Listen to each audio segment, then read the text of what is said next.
Good evening again, everyone, and thank you for braving the elements and turning out tonight for the last Great Decisions lecture of 2024.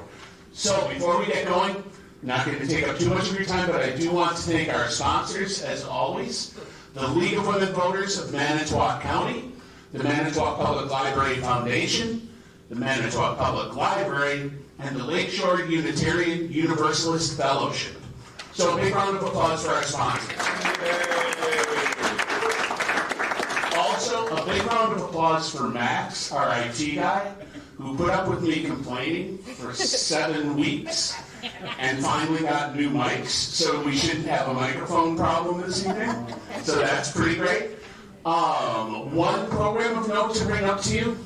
Don't forget that this Wednesday is You Can Trust Wisconsin Election System with the administrator of the Elections Commission, Megan Wolf, will be here from 6 until 7:45. So Great Decisions time. If you can't make it down, it will also be online on both Facebook and YouTube. So that should be really great. If you're planning on coming, please come early because we expect that it's going to be a full room and there are only 150 seats. After that, we have to turn people away. So if you're interested, please come down. Now, let's get to the meat of our presentation this evening. Elizabeth Wheat is an associate professor in public and environmental affairs and political science at UW Green Bay.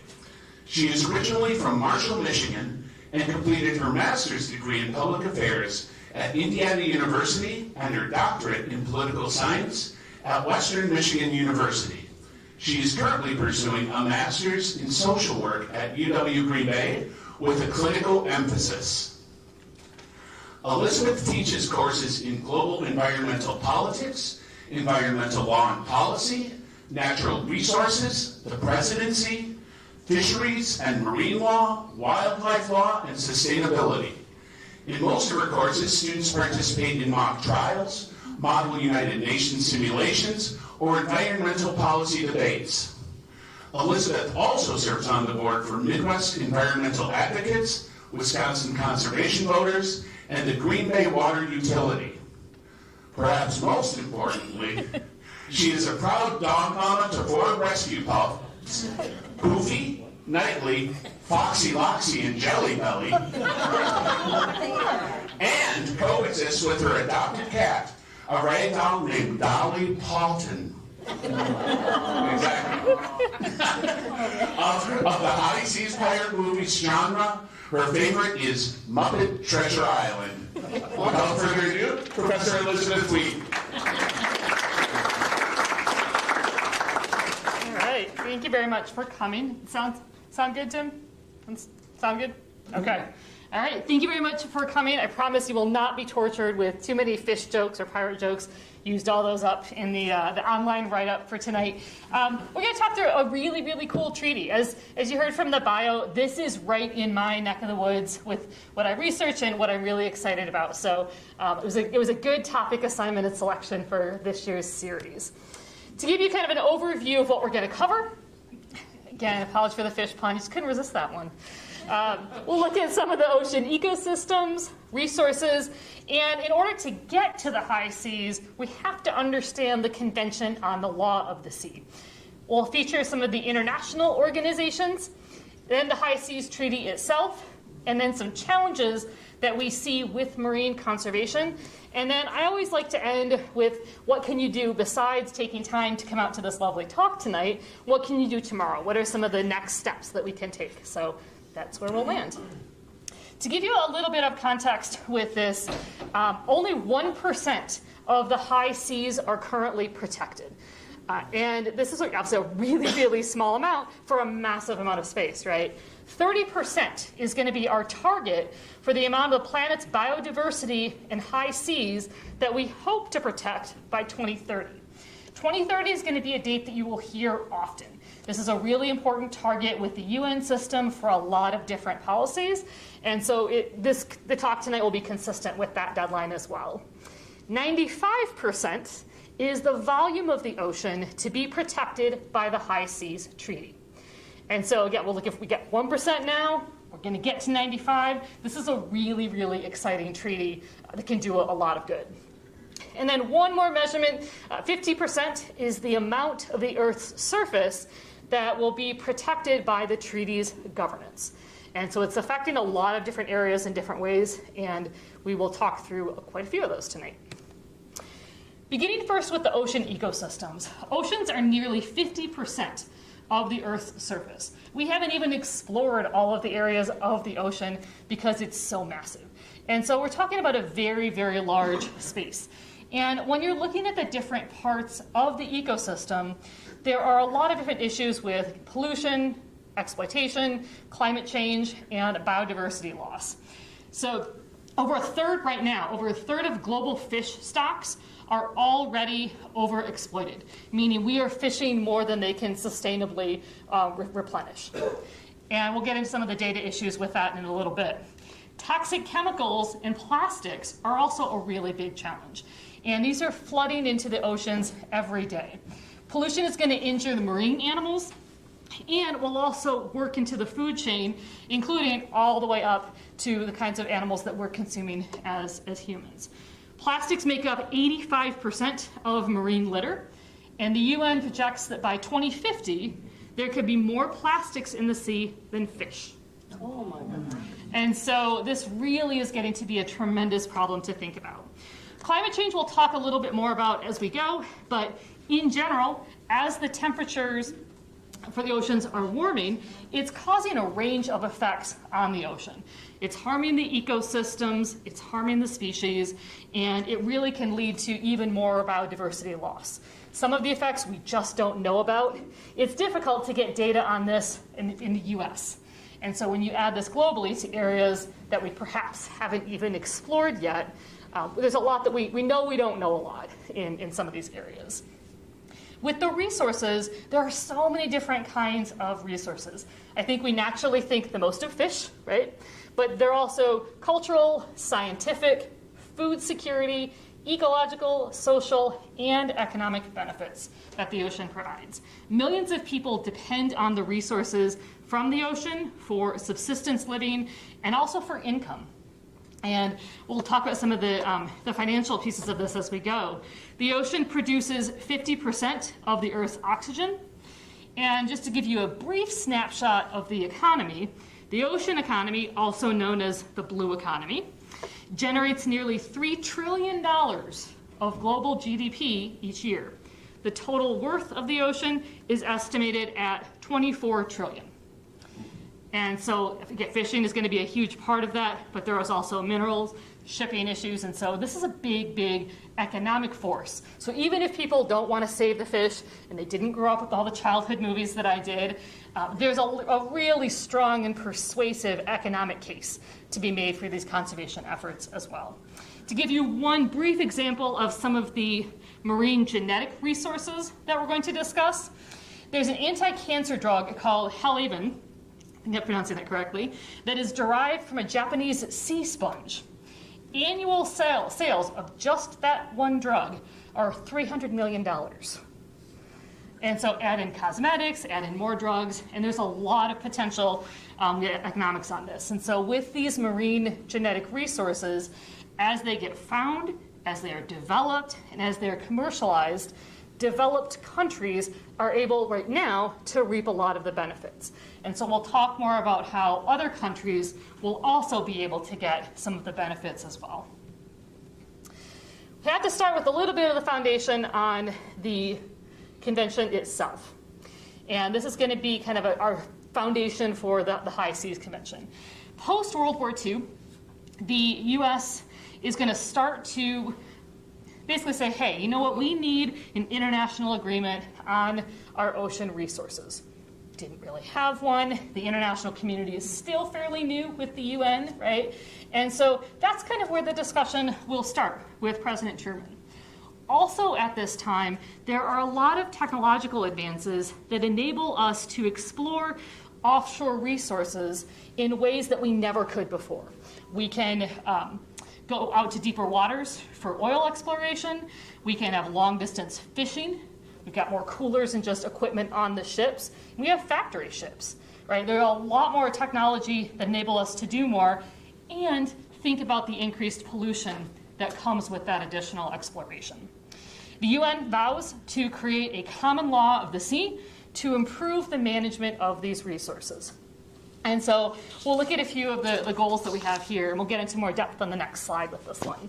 Main goals are protecting navigation rights, protecting coastal authority over offshore resources, establishing that common law of the sea, and then improving management of the ocean resources in territorial and high seas. We know over 10 million species are found in the ocean beyond that national jurisdiction. So we'll talk about the jurisdiction areas as well, but even beyond that, millions and millions of species are in need of protection, and that's part of where the High Seas Treaty will step in. So we got to look at the process for this convention. And I won't torture you too much with the international law. You can see my students' eyes kind of gloss over when we get too deep in the weeds on this. But I want to give you the highlights on kind of how we got here. So with this treaty, it did what was called entering into force, which basically means when it becomes an international law. Okay? It becomes a law in 1994, and it is nicknamed a Constitution for the Ocean. It's the first time we really regulate human activities on the ocean. And so at this point, almost universal acceptance by all of the countries. Almost is the key part there. It's going to define different maritime zones. And that's why, use your imagination on the visuals. The first zone is the territorial sea. So we're going to start from the coast and work our way out. So from the coast, you got 12 nautical miles. And in those 12 nautical miles, a state has full sovereignty of their coastal spaces. Do what they want, it is theirs, okay? After that, you have what's called the contiguous zone, which is up to 24 nautical miles. A little more limited enforcement authority, you're getting a little bit further out at that point. Then you get the exclusive economic zone, or the EEZ, that is 200 nautical miles. Beyond that are the high seas. And so high seas, no one owns them. They're not part of any other zone. And so they're outside everyone's jurisdiction. And that can be good. We're going to see some of the challenges that presents as well. For the navigable freedoms, it's going to have a couple more geographic spaces to think about. You may have heard about the continental shelf. We talk a lot about that in the US with energy development. Same basic idea. This continental shelf, a country has its own sovereign rights for exploration and exploitation of the resources. So you want to put in windmills, you want to do deep sea exploration, you've got that area to do that. The other part is just called the area, and really helpful name, I didn't make it up. With this one, not very descriptive, doesn't really give us a lot to work with on that. The area is what's called the common heritage. And this is where we think about the activities, especially with mining, the activities need to be related to the mineral resources, and they need to be done for the benefit of mankind as a whole. So there has to be some bigger purpose. But mankind is going to be the important language there, because we'll see how that language gets changed when we get to the High Seas Treaty. So you've got this new sort of geographic thing with rules for each kind of geography. We've never seen that before. This is a really exciting time where international environmental laws are just starting to get developed. Okay, it's going to be a challenge because every state has to choose to cooperate. Okay, no one can make them do any of this because of their own state sovereignty. And just as for context, I'll be using state and country interchangeably. In the international community, countries are more often referred to as member states, referring to being a state member of the organization. So just to clarify, I'll try to use countries, but the international relations part of me defers to states sometimes. All right, let's come back to that EEZ. When we're looking at that EEZ, there's a lot of impacts on the coastal states. They don't have full sovereignty over that, but they do have sovereign rights. And so there are certain things they can do within that EEZ, like fishing and exploration and mining and some conservation. We've seen some pretty high-profile cases. The most recent one I can think of is between Somalia and Kenya, because that went before the International Court of Justice, because they were disagreeing over the borders of these zones under the Convention on the Law of the Sea, because whoever owned that space would have those fishing rights, and especially for Somalia, incredibly poor country, the potential for fishing and mining was huge. It was a deal breaker for their economy, and so they went to court and tried to sue for their rights in that context. The next big provision with this treaty is a requirement for countries to protect their stocks from over-exploitation, and then to either harvest what their allowable catch might be, or to give access to other countries. And this is a very heavily criticized provision of the statute because it doesn't really build in, maybe you just don't have to fish at all, right? Like, just leave the fish there. You shouldn't have to eat your catch if you want to leave more there for it to become more sustainable, right? So this is probably one of the more criticized parts. It also does not address biodiversity. It's looking almost solely at those quotas and a very singular focus, and we'll see how the more ecosystem perspective comes in a bit later. Countries are also going to have a legal regime for the marine environment and the scientific research. And this is just going to set ground rules for how to do the research, sharing the technology, and just getting the countries on the same page. And it might sound really basic, but we didn't have anything that did this for the oceans until this particular convention. Then we get to the U.S. plot twist. So under President Reagan, the U.S. opposed the rules that were going to regulate deep seabed minerals. U.S. has a bit of a history with not liking to be told what to do in the international scene, and so they were not supportive of the mineral restrictions. And they will give the UN 6 criteria and say, if you don't meet these 6 criteria, we're not signing. 6 criteria are not met, and so the U.S. will oppose the convention and lobby its friends to also oppose the convention. Okay. 1993, Reagan and the U.S. decided that they would follow the law of the sea, except for those mining provisions. Okay. In 1990, the U.S. will seek an official procedural modification that will basically allow them to agree to the whole convention and meet those Reagan criteria. And so at that point, it is then sent to the Senate, and it has never been debated or ratified since. Because whenever these conventions get signed, the way it has to happen, we saw this Paris Agreement was a little bit different, and I can take questions on that a little bit later. But in general, you go to the place, you sign it, and then each country takes the convention back home, and whatever their process is, they pass it using that process. For the U.S., our Senate has to ratify all treaties.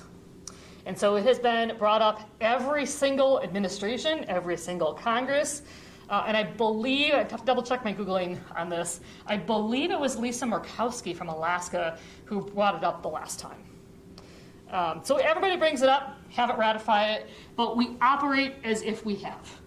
So that's where it gets a little bit tricky on that one. And so there are going to be a few main challenges that we see broadly, and this will be our bridge to getting into the high seas. Anytime you're trying to manage a space this big, it's difficult. Okay, we've heard probably in your economic classes, remember hearing about the tragedy of the commons, where you really have sort of this free-for-all. So the consumption of resources for you are at the expense of others.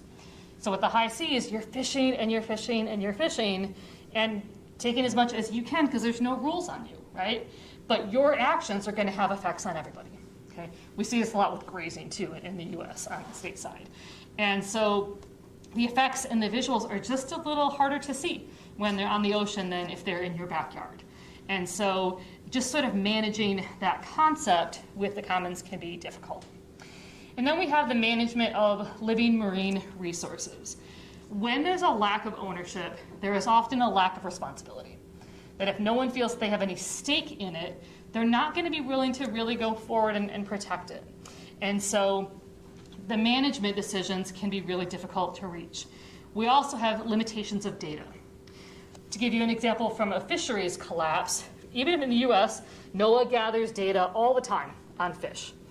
there's going to be a bit of a lag between the amount of fish that are reported and when the collapse actually happened. So the collapse in most cases will have happened long before it starts to show up in the data. And we have a really good agency with really good funding and really good research. Globally, not the case. The Food and Agricultural Organization has a fisheries division, and they do incredible work, really, really cool website. If you go to their YouTube channel, you can watch a ton of really exciting videos on sustainable fisheries and all the work they do, but they're still limited by what member states share with them. And so just the management, and we need to have science data-driven decisions. That makes it tough when we don't have the data. And it's a challenge that we see with international environmental law broadly, because countries are having to choose to cooperate. And these are not the issues you're seeing on the local news. To the extent that we're seeing any international issue right now, it is most likely Gaza or the border.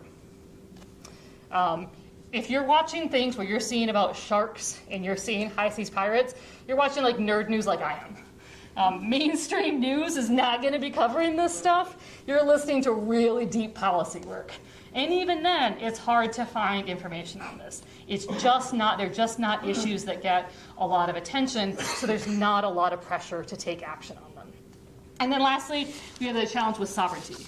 Article 2.1 of the UN Charter affirms the right of every member state to be sovereign. So whether you are Haiti, whether you are Egypt or the United States, each country is sovereign and equal at the UN. Okay? And so they have to choose to cooperate. They can't be made to do that. And it's not like, we see this a lot with endangered species in the US. It's not like if that wolf crosses into Montana, they're like, cool, I will live on this side of the park in Yellowstone, I'm shot on this side. International issues don't know borders. And what is happening in one country, in one watershed, is going to affect another area. But they're sovereign, so you can't make a country do something that they don't want to do. And that's going to be an inherent barrier with any area of international environmental law. And I think, at least with my students, I try to tell them it's a big challenge. I'm not going to sugarcoat that part. But there's also a big commitment to doing better, because people are starting to see just how connected we are. I think even more so in the last few years that we all know a lot more about shipping than we did before 2020, right? How many of you had challenges getting toilet paper at the grocery store, right? And just weird things that we didn't know were shipped in, right? Everybody has a general awareness of shipping. They might not know about the ecosystem part, but we're learning more about the connectedness at all times. There are a few international organizations that play really important roles in this. The first is the International Council for the Exploration of the Sea. This was the first international marine scientific organization in the entire world, which I think is really exciting. They produce and support research, and they also give advice on fishery management to both their member states and to the European Union. The North Pacific Marine Science Organization, very similar, and as the name suggests, they do have more of a regional focus on the North Pacific area, but they don't do the fishery management piece that the first one does. Then we get to one of the real stars and leaders with ocean policy, and that is the European Union. They have played a really key role in the negotiations of this treaty, and they led at one point a top political level, a coalition that they humbly called the High Ambition Coalition. So I appreciate the European confidence on the name for that one. With this commission, they pledge their support for both implementing and focusing on developing countries. The EU has a global ocean program that they very strongly supported, so this really was consistent with what the EU was already doing. And then we have, I think, the real hero of the story, the United Nations. This will begin in 2012 at the Conference on Sustainable Development. That is where they call for what's called an implementing agreement under the Convention of the Law of the Sea. They're like, hey, we had that a long time ago. We need to do more. There are new issues now. We need to have a new ocean regime. In 2015, the General Assembly, which is one of the biggest body, everybody at the UN is in the GA. If you've seen any pictures of the UN on TV, this is the hall. I will be there in about a week and a half for a conference, and it is just as impressive in person because you know that all of the countries can come there and be heard and be involved in the discussions. And so that is exactly what they did in 2015. They launched the negotiation of what we now know, and we'll see on the next slide, as the High Seas Treaty. And at that time, they will also pass a resolution to establish a preparatory committee to start writing the treaty itself. UN, a lot of committees for a lot of things. They're going to hold about 7 meetings over the next few years. They do get delayed and pushed back a little bit with COVID. The UN just wasn't set up for doing as much virtually at that point, and so that did hold it up. And then they will put forth 4 parts of the treaty that we'll discuss in a little bit. That'll be our main themes. So finally, the treaty itself. This is adopted by the Intergovernmental Conference on Marine Biodiversity of Areas Beyond National Jurisdiction, which gets nicknamed BBNJ. Just keep thinking like PB&J, so I will never be saying that acronym again. This is adopted in 2023 by consensus, so everybody agreed. And then here's kind of the process with this. June 19th, they will adopt it. Everyone there agrees on the convention. It gets signed on September 20th of 2023. So this will reflect over a decade of work on the treaty using that Law of the Sea foundation. The hope for this treaty is that it will enter into force in Nice, France in 2025, when France hosts the next UN Ocean Conference. So it takes a long time for the countries to sign. They have to go back home. They have to ratify it. So it's an ongoing process. So 2025 is our target date on that one. With every convention, there's going to be a minimum number you have to have. So for this convention, treaty, it is going to be if 60 different countries have to ratify it. So not just sign it, they got to take it home and pass it. We got to have 60 ratifications. 120 days after the 60th ratification, then it enters into force. Okay? Now you can still operate, you can still operate as if it is in force now.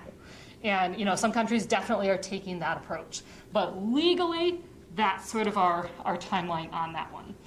We're off to a pretty good start. I did not check a current number this morning, but within that first week, 82 countries had signed the treaty, which is huge. And so for as big of a treaty as this is, to get that much initial support is a really, really good sign, 7 months ago. So we're making good progress on that one.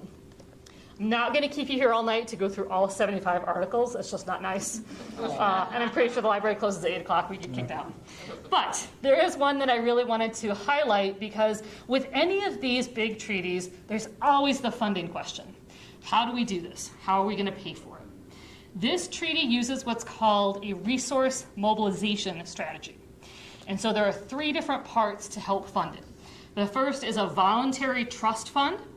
And this will support representatives from developing countries to participate in the meetings of the agreements. So really trying to be inclusive, not in a trivial sense, but genuinely having voices that are affected by these issues present in the discussions. Okay?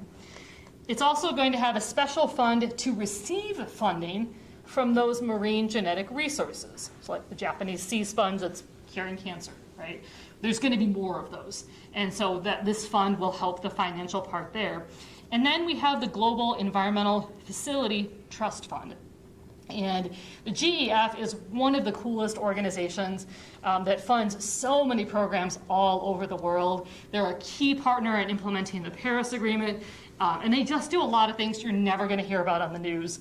And so if you ever want like a little pick-me-up kind of day, just go to the GEF, scroll through some programs. And it's just really exciting to see what is happening in ways that we don't necessarily hear about. So those are the main funding mechanisms to help the High Seas Treaty get going. It's also going to be a key way that we implement or try and achieve Sustainable Development Goal number 14. This particular SDG is the one that will look at conserving and sustainably using the oceans, seas, and marine resources. And so a couple of the goals with this particular SDG, include reducing marine pollution of all kinds by 2025, and ending overfishing through science-based management plans to restore the fish stocks as quickly as possible.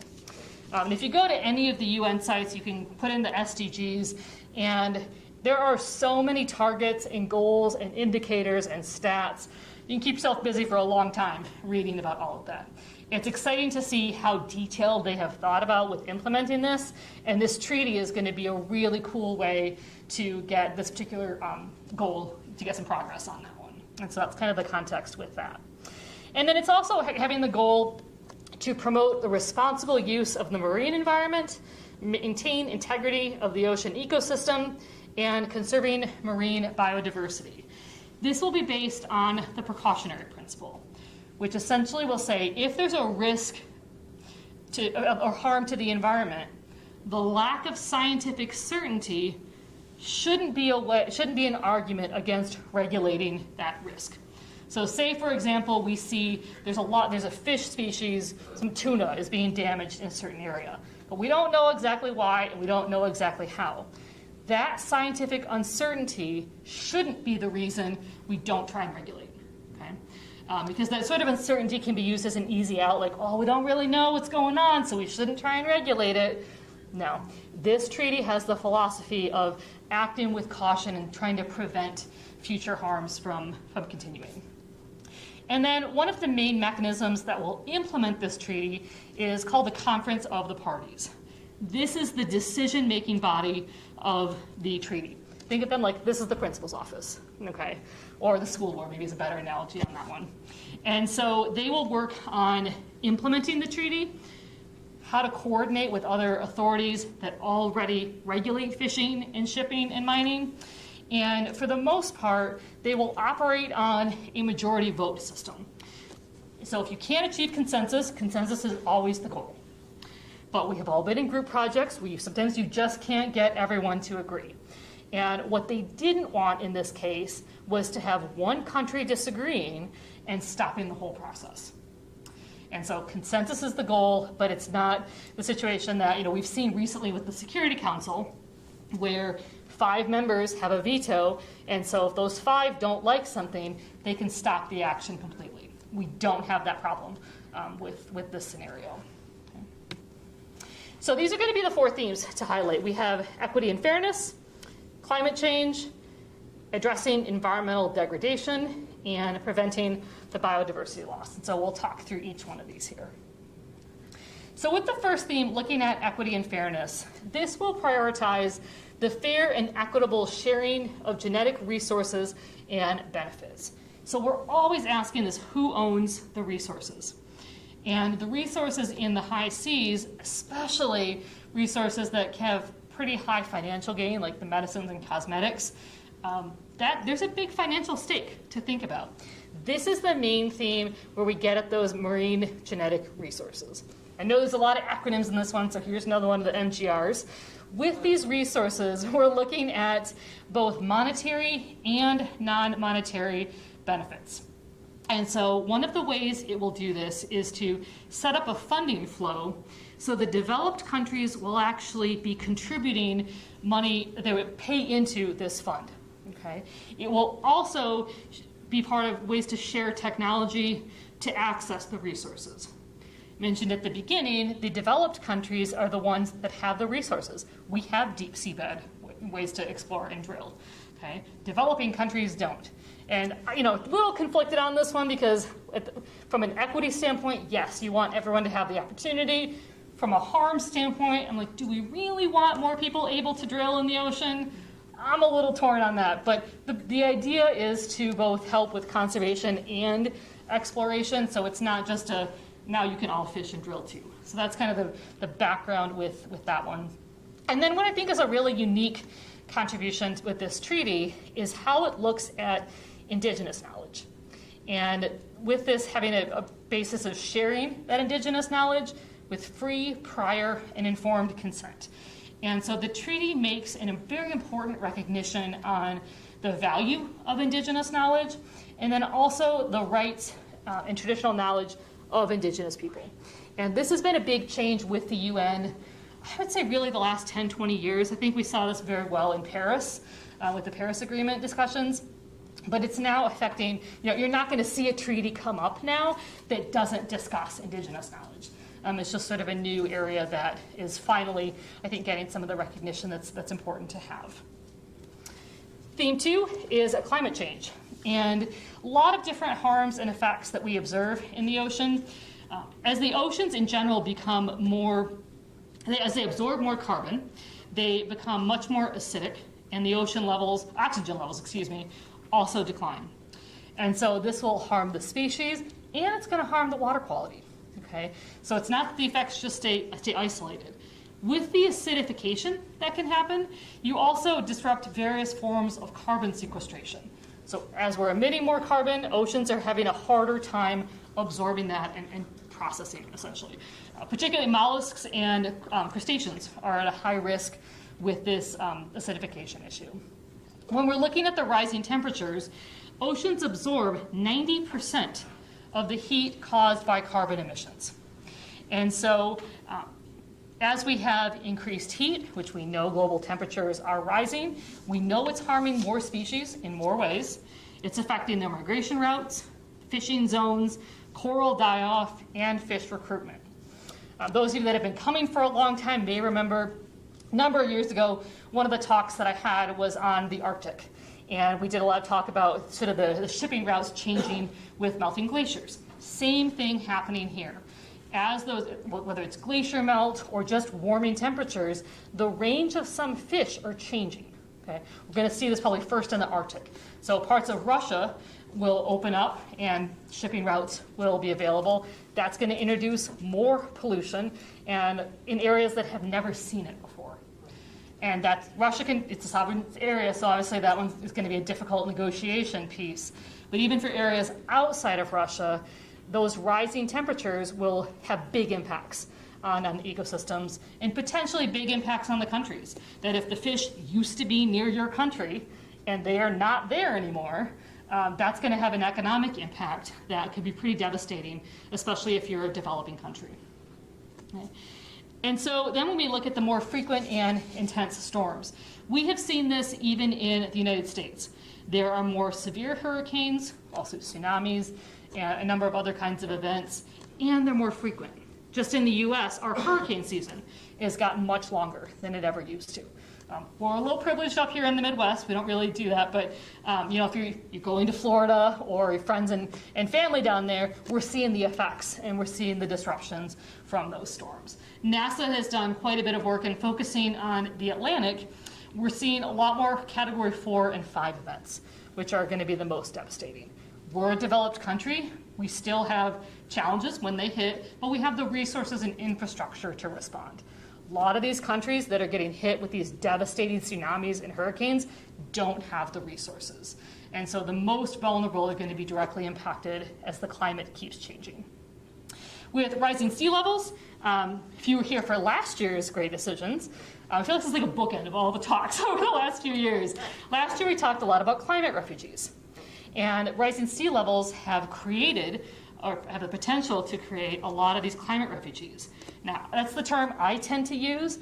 International law does not recognize refugees fleeing for reasons of climate change. Big debate about this, lots of UN fights, but the convention we have on refugees does not provide legal protections to individuals fleeing climate change. So we know there's going to be more of them. We don't have a legal mechanism to help or protect just yet. Right? And so by addressing climate change through this treaty, the hope is that we can maybe help some of the individuals as well. And then also with rising sea levels, we have challenges of saltwater intrusion. That as the saltwater comes in further on the shore, it could affect drinking water, it could affect subsistence living, crops in the area. And so some of these areas, and especially the smaller islands, might have nowhere, it might not be habitable to live. Like if you're growing your crops or you're fishing, you might not be able to do it in that space. And then having to relocate is certainly a challenge. And then with the salinization of the coastal lands and aquifers, this can also have an effect on the drinking water quality. And essentially what will happen here, rising temperatures means more of the water evaporates from the soil and the salt remains. So the soil becomes much more, it has a higher salinity rate. And you can't grow things in salt dirt. Okay? Apologies to my science friends and geology friends. Trying to keep this sort of at an easy macro level for everybody on that one. But that's kind of one of the challenges with harming these really sensitive ecosystems. If you look at really sensitive ecosystems like coral reefs, mangrove forests, and wetlands, not only are these harmed by the salinization, but we can look at the protection and buffers they provide for hurricanes. Louisiana is a great example of this. Their wetland loss has not only made them much more vulnerable to hurricanes, but it's magnified the harms that they experience. And again, we're a developed country that can handle that a little bit better. Theme 3 will look at addressing the environmental degradation. And here we're focusing, I think, for me, one of the most fascinating parts of the whole treaty on the environmental impact assessments. These are very similar to a US law that we have that has an assessment process, but this is I think a really exciting new step. And the treaty doesn't use this exact term, but it's basically what the assessment is doing. So any new activity on the sea, such as geoengineering, would have to be basically analyzed or have an EIA done to see what the impacts will be on the high sea. And sort of an informed decision-making process. And so there will also be what's called a trigger threshold. So at a certain point, the action would trigger an assessment, and you would have to look at what activities are being done. So a lot more activities will be covered under this particular treaty than have ever been covered before. And so the process will be connected to other UN bodies, because what they didn't want was to have this be so isolated that it wasn't going to help anything else. So if you're part of this treaty, and say you're also involved in shipping, the expectation is that you would use this same process also in your shipping activities. Okay? You don't just keep it in your fishing box. It applies to everything. So really trying to expand the UN system to have more of a risk assessment and to be a little more informed in that. The two key principles here are the transparency and access principles, and these are essential for accessing those genetic resources.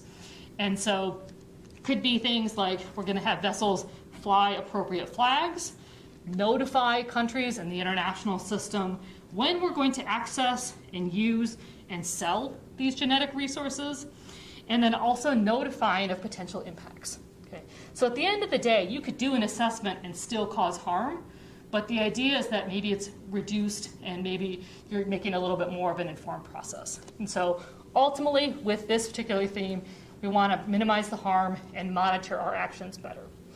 And then this convention also uses the polluter pays principle. So if you're the one polluting or causing more of the harm, you need to be the one paying. Last but not least, we have the preventing biodiversity loss. Here we are preventing injury to ocean life and building resilience to harms that cannot be prevented. And so we have this triple crisis of the biodiversity loss, climate change, and pollution. They are all affecting one another. As the climate change, we're seeing more biodiversity loss. Been a lot of UN reports and other international agencies talking about our species extinction rates. Really, really dire ones came out in September and October that were honest, they were accurate, but I always have a hard time with the messaging because it was all doom and gloom. There was no discussion of some of the protections or things that we can do. It was very much like, the species are dying, this is really bad, we haven't done enough. And I'm not convinced that sort of more defeatist approach is the most persuasive or effective kind of going forward on that. But one of the exciting areas with this is establishing the marine protected areas. Countries didn't have this power before. Okay? So it's a really cool new legal pathway. These are also known as area-based management tools. So you got the idea by now, geography is a really important part of this treaty. And so using this protected space model can really help with the species. So what will happen for this process is that a country would submit a proposal for an MPA. They'll identify where they want that MPA to be, what threats that particular ecosystem faces, and they will give a draft management plan that will talk about how they want that area to be managed.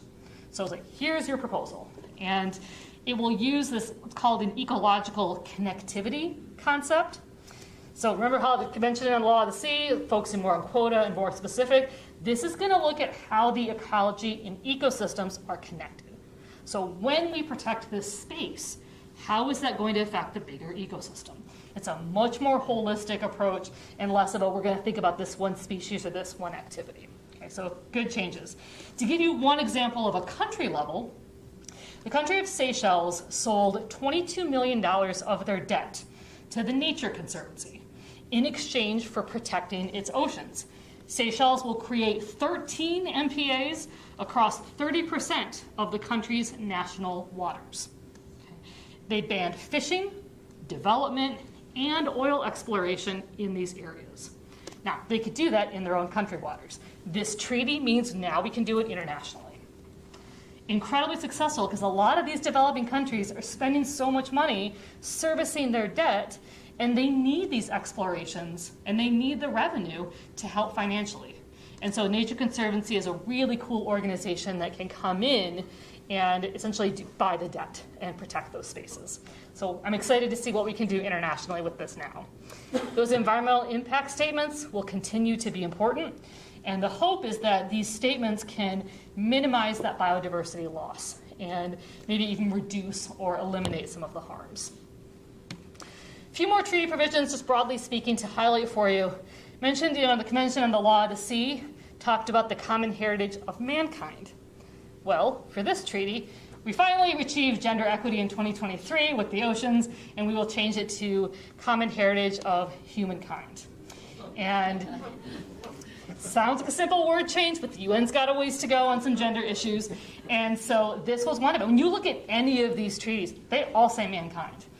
Most of the US laws do too, actually.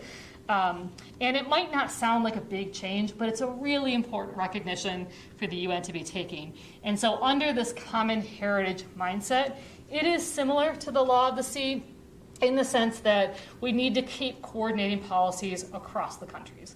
We're just going to do it a little differently now.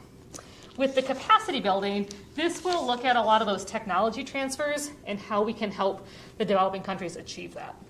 And then lastly, with the national regulatory frameworks, each country needs to have its own way to implement this policy.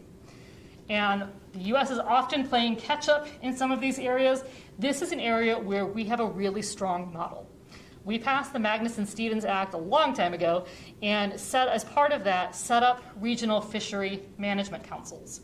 I always do these as simulations for my natural resource class where people represent the commercial fishermen, the recreation, the government actors, and have state actors and agencies. Really cool discussion. So we have an excellent collaboration system, but not every country does. And so the hope is that with this treaty, more countries can use that kind of model and adapt that approach. And so there are a lot of challenges with marine conservation broadly, and so I'll just highlight a few here. Establishing these MPAs is not going to be easy.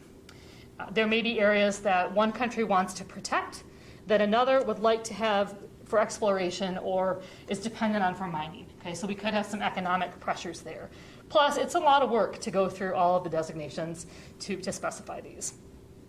With the global coordination, we have two key actors to help us with that conference of parties that I mentioned, which again is using the majority decision making, and then also the scientific and technology body.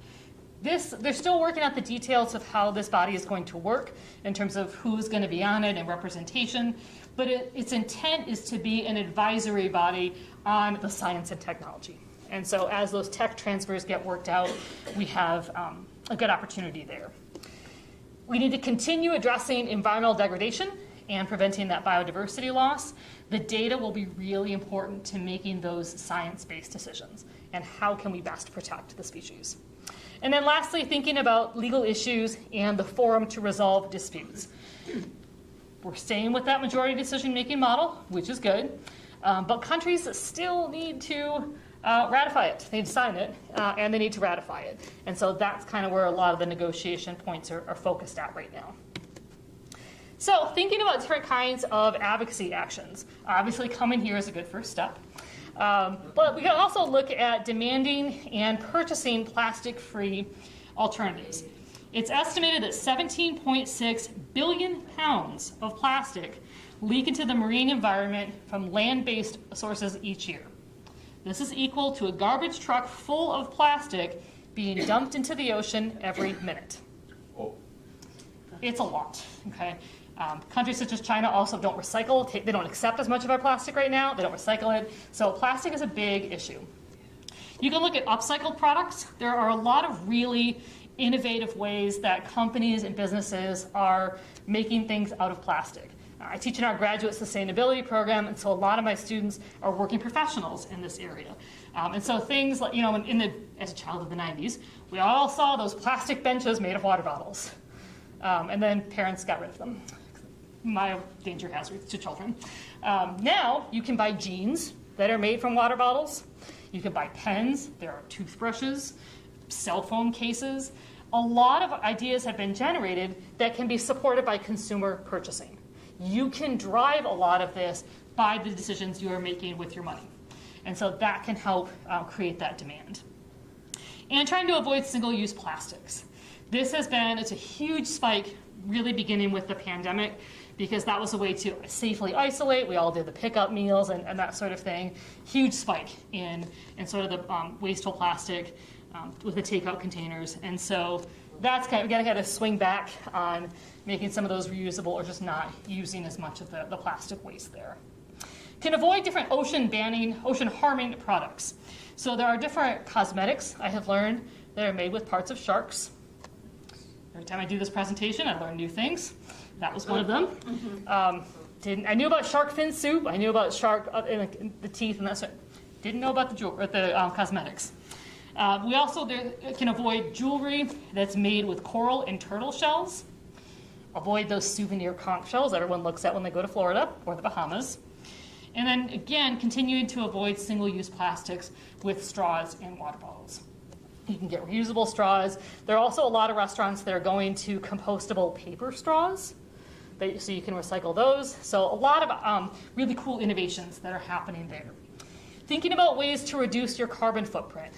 This is a tough one for us in the Midwest. We don't have good mass transportation.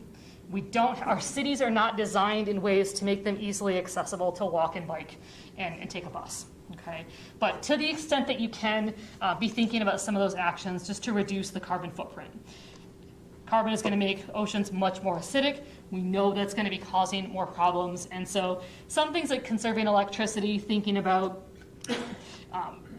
your electricity bills or thermostats. In Green Bay, we have WPS as our electricity provider. You can actually buy blocks of renewable energy to offset the electricity you are using. And so this simple thing, at one point it was like $4, maybe $10 a block of renewable energy. It was not that much to add for me for my electric bill. So little steps like that really add up. Also looking at sustainable seafood. There's a group called Seafood Watch. And you can go on there and see if the food was grown sustainably, kind of where it was harvested. There's some issues with the greenwashing of this, like are people just saying it's sustainable so that you buy it? That you've always got to keep in mind. But there are a lot more eco-certification options that are happening with seafood. And the hope is that with this treaty, we're becoming a lot more conscious about those opportunities as well. Leaving nothing behind, whether you're going to a lake or to an ocean, picking up trash. We've all seen sort of the images of the whales trapped in trash, or the turtles in bottles, and crabs wearing weird things on their shells. All of that comes from people just leaving stuff there. There's a lot of cool beach cleanups, both in the Midwest and on the oceans. All of that really, really matters in the long run. Joining an advocacy group. Oceana is the largest international group that is focused on ocean conservation. So they're a great one for resources on the material as well. And I think they do a really nice job of advocacy. And so helping people understand what the issues are. So it's not too science, it's not too technical, that no one would understand what they're saying. So they're a really good one to look at. Certainly not the only one. And I wouldn't be a good political scientist if I didn't also talk to you about voting, especially in Wisconsin, where we're the most important state in the country for the election.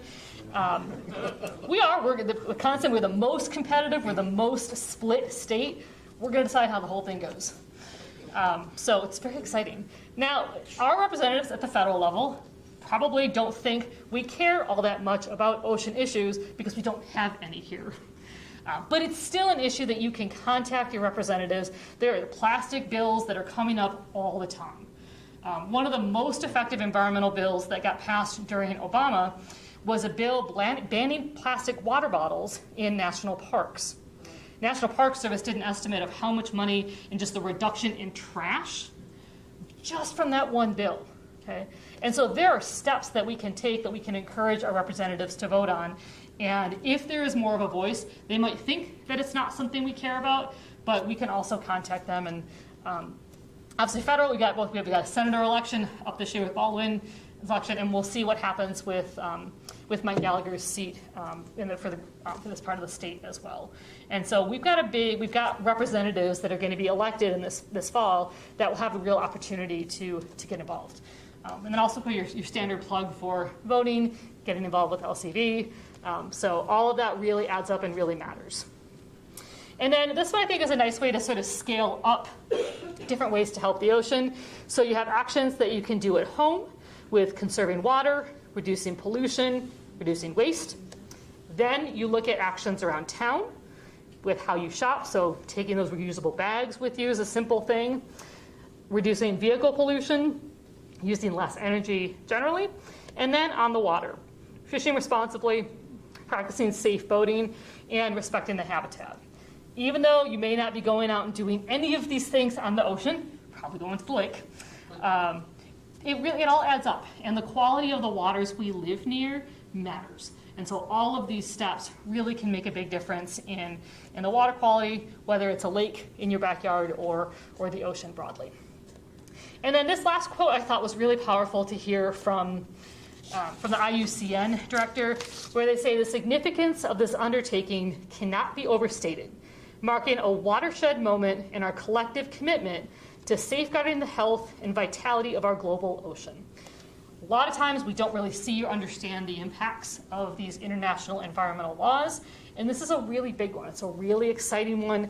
It got kind of lost in everything else happening in the fall, but there's a lot of potential, and so we just got to get more of the countries on board and actually implementing that. So with that, I am happy to take questions. All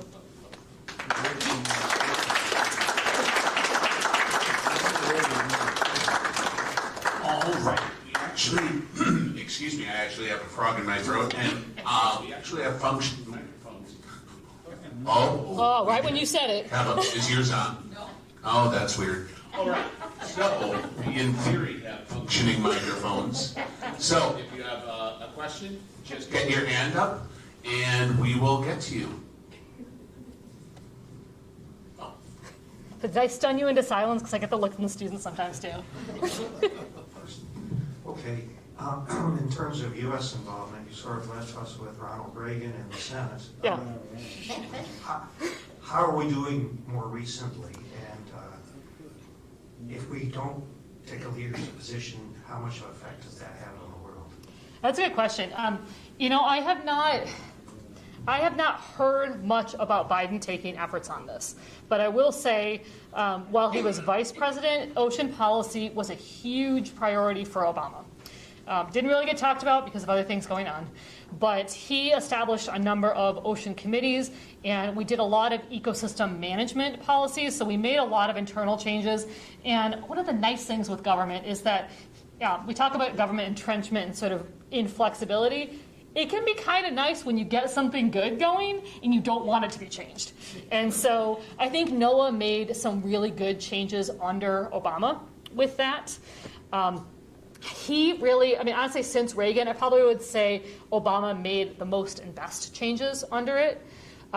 With that, the Inflation Reduction Act put in, I'm still, even a couple years later, still teasing out where all of the money went, because he invested more money than any president in U.S. history has in these kinds of environmental issues and climate change. And so in ways that we are still learning about every single day. And so my bet is that there is something in there looking at shipping and looking at beyond just the shipping routes themselves. My bet is that NOAA got money to work on more of this, EPA probably got money to work on more of this. I just don't know how much of an international focus Biden has had. And some of that is going to be dictated, like he came in obviously at the start of the pandemic. Then not long after we had the Ukraine, now we have Gaza. So he's had a lot of the international side dictated for him, whereas Obama didn't have those major crises. And so he could focus more on issues that he cared about internationally. So like I said, I have not heard a ton about what Biden has done, but Obama did some pretty major policy investments. And my guess is that Biden has put in a lot of the funding. Did we sign the treaty? This one? Yeah. I believe so, but I have to double check on that. Yeah. Because I think John Kerry was still our climate czar at that point. So if I was the betting type, I would say yes, we signed, but we have not ratified yet, because Congress doesn't pass anything on any topic. So.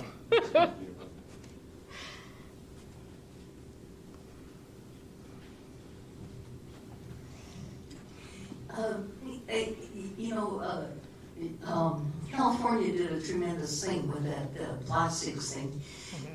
Looking at Wisconsin, what might we work at here in Wisconsin that would have a significant impact? What kind of legislation would you see here that could possibly pass? I mean, things will be changing in terms of who's in the, and what could we do? That's a good question. I've learned, especially with the sustainability class that I teach, I lived in Green Bay the whole time I've lived in Wisconsin. And so I know we have a recycling bin. It's a single stream recycling bin. I put stuff in there. I don't have to sort and know what kind of plastics. I know for friends in Madison, it is way more complicated. Mm-hmm. And so I think a lot of it is just simply having a recycling program, because not every area does. And I think having that, and also having the education that goes along with it. Like, you can't toss in your greasy pizza boxes. Okay, there are certain kind of plastics you can't take. I think a lot, just the recycling, having that as an option, and different cities fund it in different ways, I think that would be a good start, quite honestly. But even, and I don't know if states have done this or not, but the plastic water bottle ban at the national parks was incredibly effective. Maybe there's value in looking at banning that in some of the state parks. Okay, and one thing when the NPS did that, you can buy really cool Park Service water bottles at the gift store, but it also incentivizes people to bring their own. Some of that I think is really helpful, but I don't know to what extent we have a market for using the plastic products, and that can be difficult. So I mean, honestly, I'd say I'd start with the recycling part first, and then the public education piece.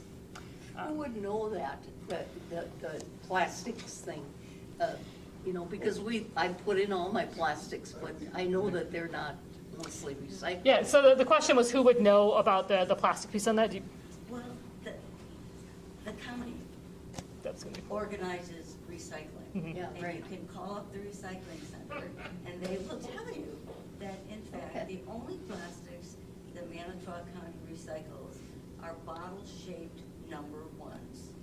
So any other plastic that you throw in there, they will throw in the garbage.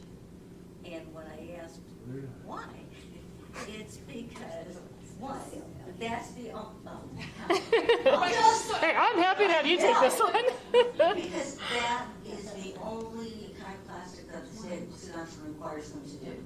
So Manitowoc County will do whatever Wisconsin, the state, requires, unless or until the citizens of Manitowoc County vote to put more money behind the process, because the deal is partly about what people throw away and what they have to purchase. Like, you can't buy milk in a paper carton, right? But it also has to do with how much they can sell this stuff for. Like, what actually happens to when it's recycled, they sell it to somebody who's going to turn it into something else.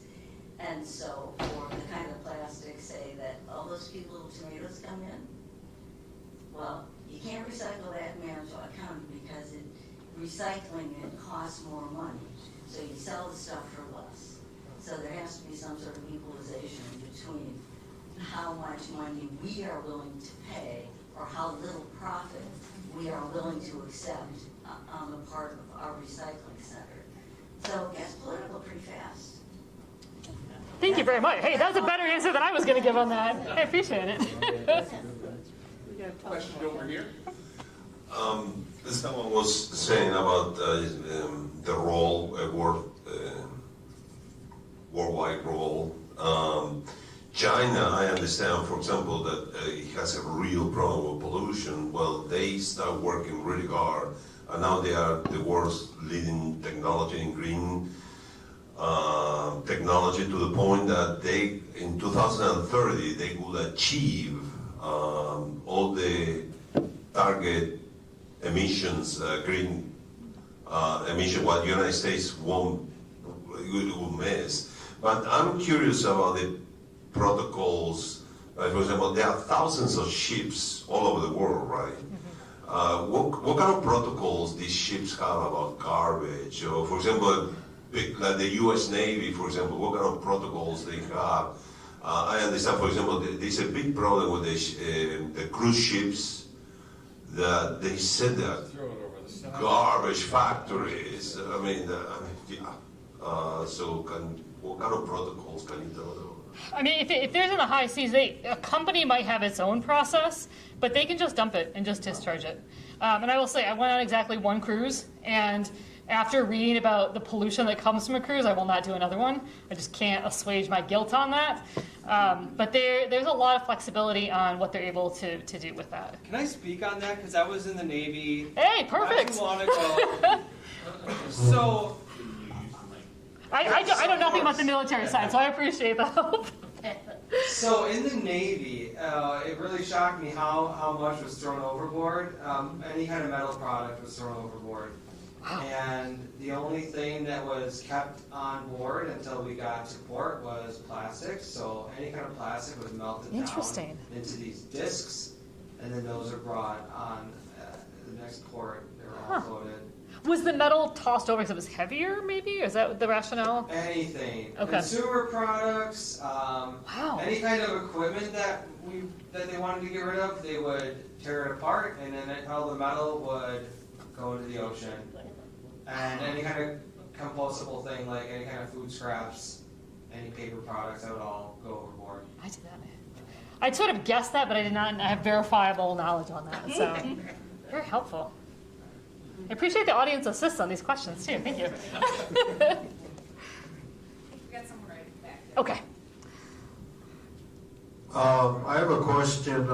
If you could quantify the rising sea levels, how much over the past 10 years, 20 years, 30 years, or whatever time period, how much they have actually risen? I do not have stats offhand on that, but it's also the case where it's going to vary depending on sort of where the countries were at already. So like cities like New Orleans were built below sea level, so a very small rise in the water levels in New Orleans will have a big effect. Miami is dealing with this right now as well. Some of the low-lying small island states, even if it's only a couple of inches, then it could have enough harmful effects that area is unlivable. So I don't have precise stats on how much the levels have risen, but there's also a lot of variability depending on the location and at what level the country was already at. So yeah, I don't have stats on that one for you.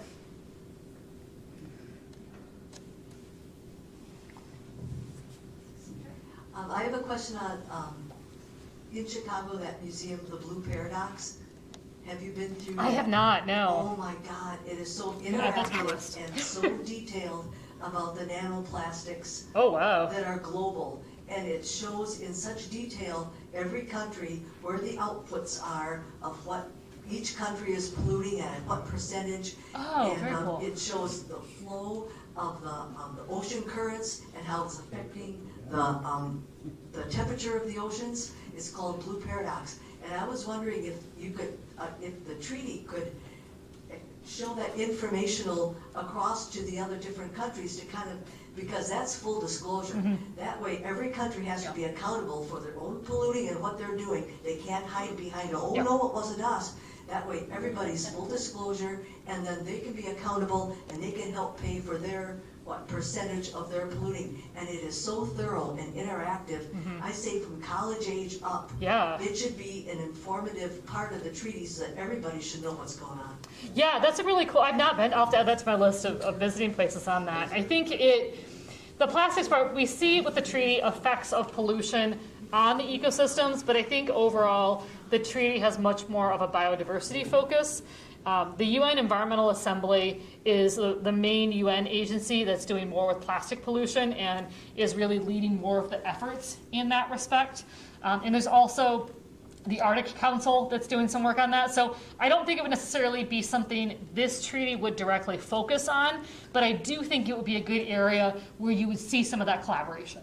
So as they're looking at pollution in the ocean, microplastics have to be in that conversation. And there is some really exciting research that's being done.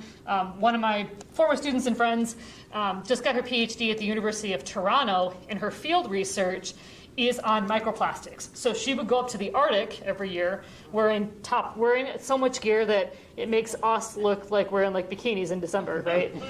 It's just the craziest cold weather gear because she's in the Arctic doing this ice sampling so that they can see the concentration of microplastics and get that data to see just how damaging it's becoming in that area. So there's a lot of really cool research, and I know hers has obviously been Canadian-based. And I think with the collaboration and especially that scientific and technical body, that's where I think that kind of data could be shared and then disseminated in better ways than we currently have it going right now. It's in the entire food chain. Yeah. It's in the Yeah. placentas of babies. Yep. It's in our brains. It's in our bloodstream. It's everywhere. Yeah. Everything we're eating, everything we're breathing, everyone's full of nanoplastics already. Yep. Yeah. And so that's where, the plastic pollution discussion has to get to the point, like we're not going to be able to reuse all of it. We're simply not going to be able to recycle all of it. We use too much. So it has to shift to using what we can and reducing some of it to begin with. And this has sort of come in with the discussion with PFAS as well, that PFAS is a really effective substance at doing what it does. And so you can't really get rid of it, but you need to re-engineer things that don't use it. And it's a very similar conversation with plastics that we need to get better. If we're going to create plastic containers, what are we creating them from? Are there ways to upcycle some of that? And I know straws sound like a really silly thing, but there are millions and millions of them that are doing really horrible things in the ecosystems. And even Starbucks redesigned their mugs. Sounds like a simple action. Starbucks is a giant global company. That action of redesigning the cup is going to save a lot of ocean species because there's not going to be those straws going out. And so I think there are simple engineering kinds of things, but one thing I didn't talk about, because it's not the focus of this treaty, is the role of some of these private sector companies. That there's a lot more, I think the environmental community is getting better at looking at corporations as partners and less like the enemy, and less of vilifying what they do. And so simple actions like Starbucks redesigning a cup, or certain companies making different plastic bags, so using recycled plastic for their plastic bags. Sure, it might be called greenwashing, but if Walmart decides to make a really tiny change, a tiny change for them can have big global impacts.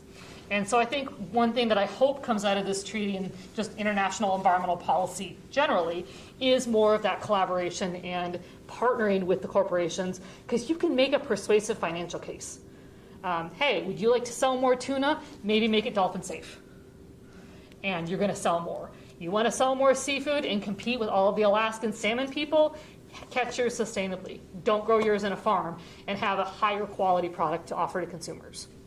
And so I think that's got that financial incentive. I would love for everyone to just care because it's the right thing to do. But that's much more the softy, empathetic part of me. The more pragmatic realist understands that you have to make that economic case to get some of these large-scale actions. So I think it's going to be some of the next step to think about.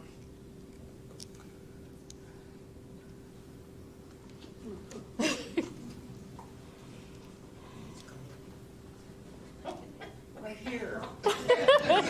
It just appears. Could you say again the name of the organization that we can check with?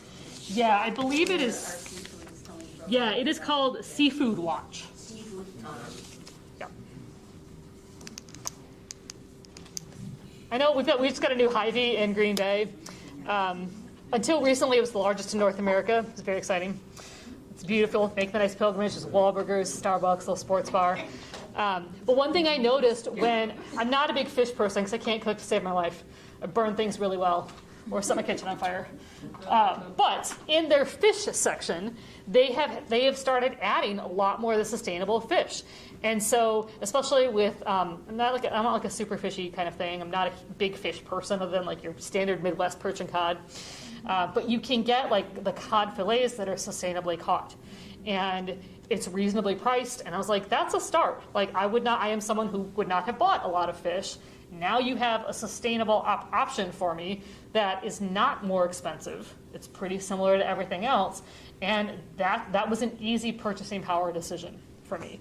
And so I think we don't have a good labeling system just yet, similar to sort of our organic. You can put organic on everything and there's no standards, there's no vetting for that. That is very much a marketing kind of ploy there. But I think Seafood Watch does a pretty good idea. And you can just read the descriptions on that and look up a little bit of the companies too. There's all sorts of sustainability indicators that are online as well. I haven't done too much of a look at the, I almost said deep dive and I was like, that's a bad joke, not intended. I haven't done an in-depth look at other labeling options, but yeah, it's a trend that we're starting to see change a little bit more. Couple things.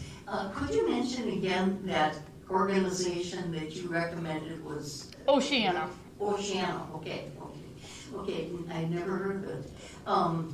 The other thing is, what about the quality of the Great Lakes in terms of, the contaminants with plastics and all this kind of stuff? I haven't looked a ton at plastics with the Great Lakes. Honestly, more of my Great Lakes research has been with invasives and looking at some of the Asian carp and that sort of zebra mussels and that kind of thing. That's a good question about the plastics. I don't know on that one. We hear more about it in oceans and larger waterways. I honestly, I'm sure there's work out there, but yeah, I'm not sure on that one. It's a good question.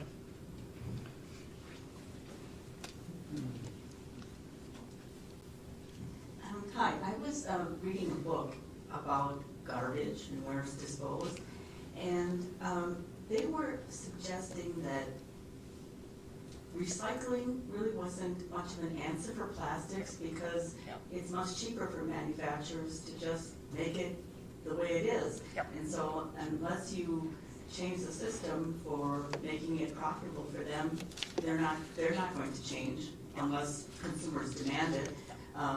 Or that consumers might consume less because the whole idea is to make more and it breaks and then. Any thoughts? Yeah, I think there's been, and I will say I start, for my global environmental politics class, the first slide I have every day is some sort of interesting product. And so I've come across a few products, also thanks to my TJ Maxx shopping, which you'd be surprised at how much plastic upcycling that store sells. But things like recycled toothbrushes. There are companies that have started to carve out a niche for that. Now, are they as well known as like Crest and Colgate? No. So I think right now you have to look for it differently, but there are purchasing power opportunities. And so now once I found my recycled plastic toothbrush, I look for those now when I go out. And they also have a recycling program where after you have used your toothbrush, you put it in a plastic bottle and you can they will send you a label and you can send it back. The Kamik company, K-A-M-I-K, I think it's a Canadian company, but I'm not sure on that one. I have rain boots from them, obviously made of plastic. Okay.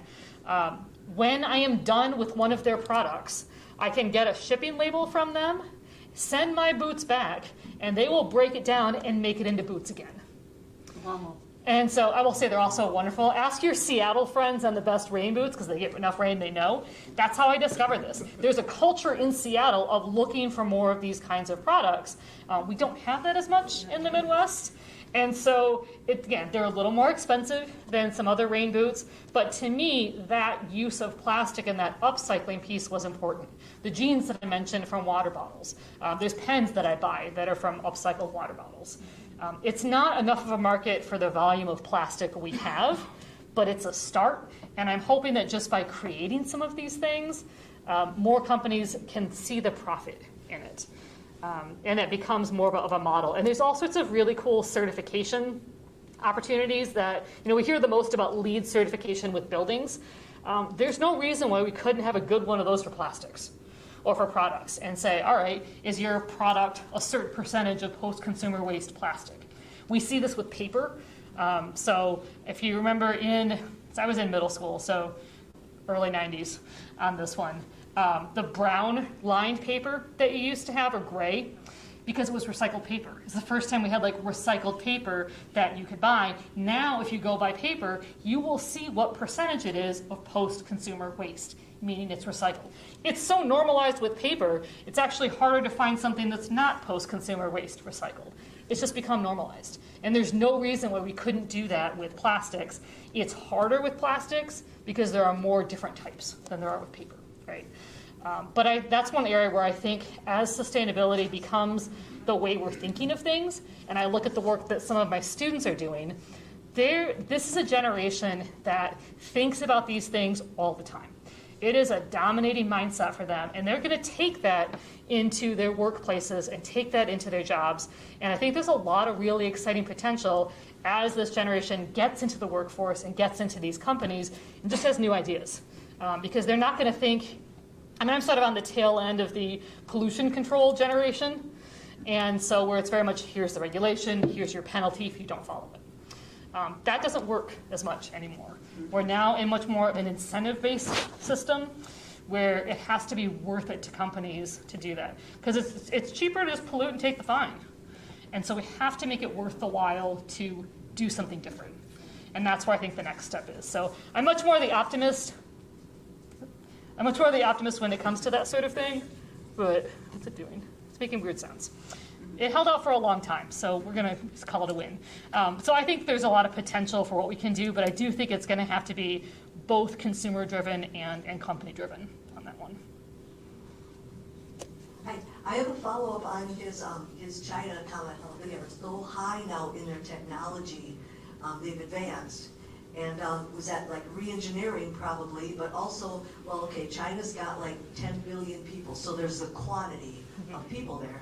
But also they are so invested, like the China state. It's all for their country. So they have the education and the training all focused for themselves. For China. That's why they're so skyrocketed better than anyone else. So I was thinking how we can fund and re-engineer.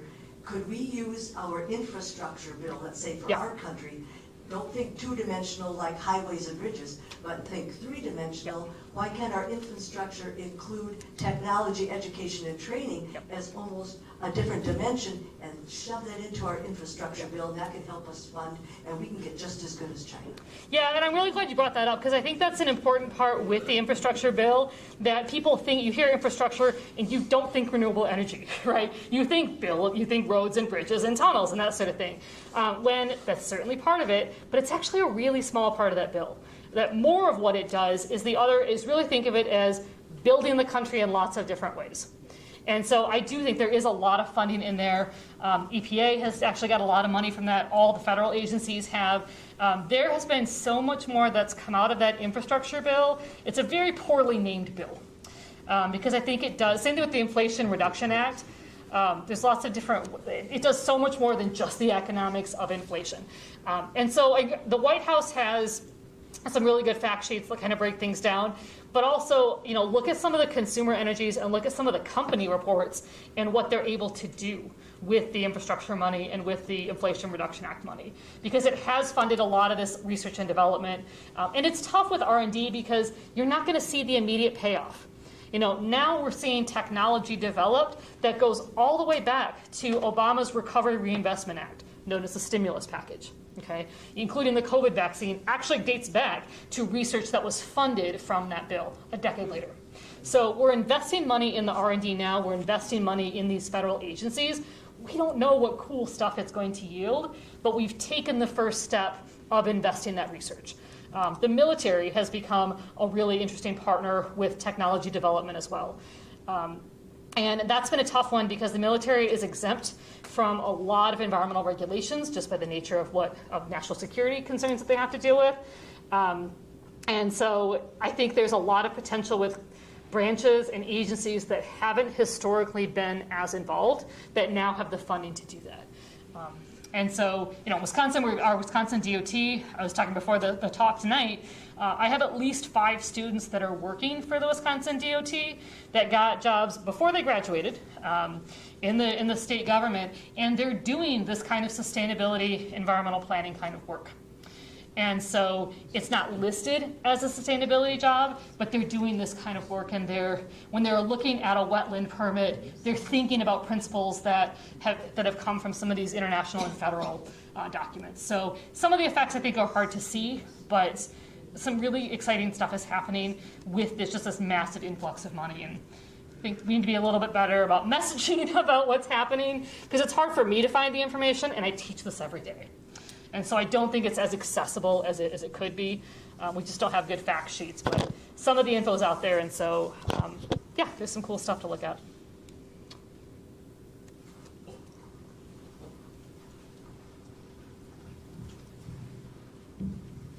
At the risk of bringing in politics here, what happens if there's an administration change with so much of what Biden has done?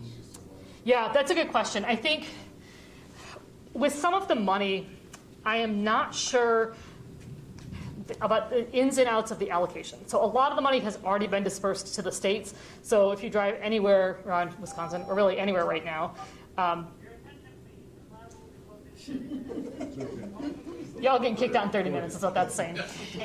So I think that there could be financial impacts. So in terms of the future budget, Biden has just submitted his budget for the agencies. Obviously, Congress has to approve that. Congress changes in the fall. We can see different budgetary priorities that get allocated.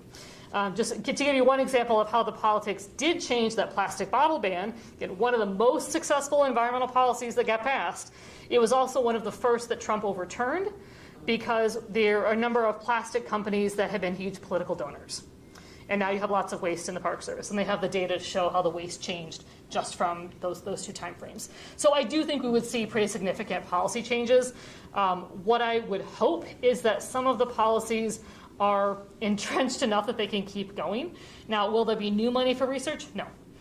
There's not going to be research on climate change, and both Governor Walker and Trump removed the words climate change from all federal government websites and all state websites. Students didn't believe me, and I showed screenshots. I kept receipts on this one, guys.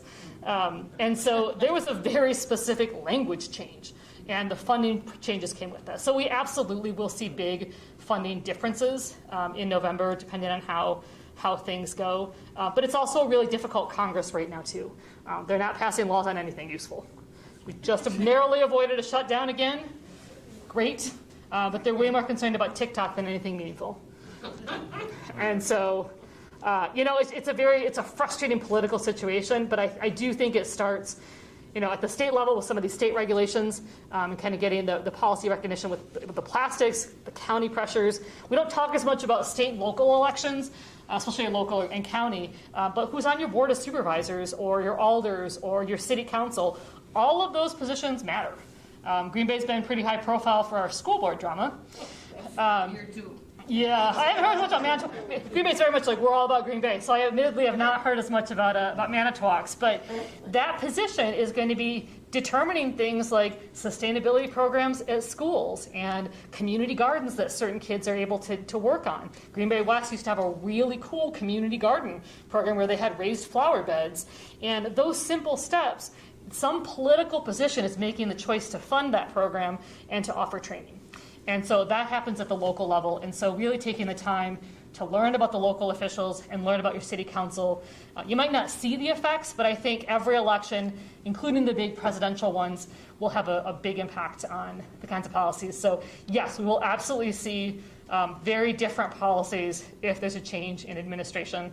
And at least when it comes to environmental, it's a tough sell to find where good changes happened under Trump with the environment. It just is. And I don't feel that was the case with Bush or even with other past or either Bushes. They had a different approach. They were much more economic-based with their environmental policies, but it's been done very differently by the two parties recently. And so I think that's a more difficult position. Even for Republicans who do support these bills, the backlash they will face from their own colleagues. And I think Mike Gallagher talked about this really well with some of his recent votes. It's a tough position because if you do support some of these policies, you're going to be primaried against. They're going to fund a ton of money into whoever opposes you. And so you're asking politicians to make very costly decisions. And so I fully recognize that there are a lot of Republicans in really difficult positions right now that if they disagree with their presumptive nominee, it's going to come at a very high cost. And so I think the state is a little bit different with the pressures that the state officials will face, but federally it's really difficult right now for any Republican wanting to support the environmental policies. Even if you're in Louisiana and you're dealing with hurricanes and wetland loss, it's still difficult to support that because you're up against a guy that's funded by the petrochemical company. And so I think every election matters. And one thing with my position on WCV, I've learned a lot more about the local races. And to give one plug both for WCV and LCV, they will publish an environmental scorecard. So if you want to see, you can go to WCV's website. If you want to see how they don't do every single local race, but we do a lot. If you want to see how your state and local person has voted on some of the state environmental bills and federal bills, LCV is better for federal. WCV does a really good job for the state. You can go on there and see, just go to the environmental scorecard, and it will give you just a ton of information. And then they also have published their endorsements. And so I've really pushed to do a lot more of state and local work because I think it's tough for us to become informed on those areas. And so their scorecard and also the endorsements will give you really good info on what actions every member up for office has taken. And they do some school board endorsements and city council too. And if my mic is working, which it is now, I think we'll bring it to an end on that answer. So, big round of applause.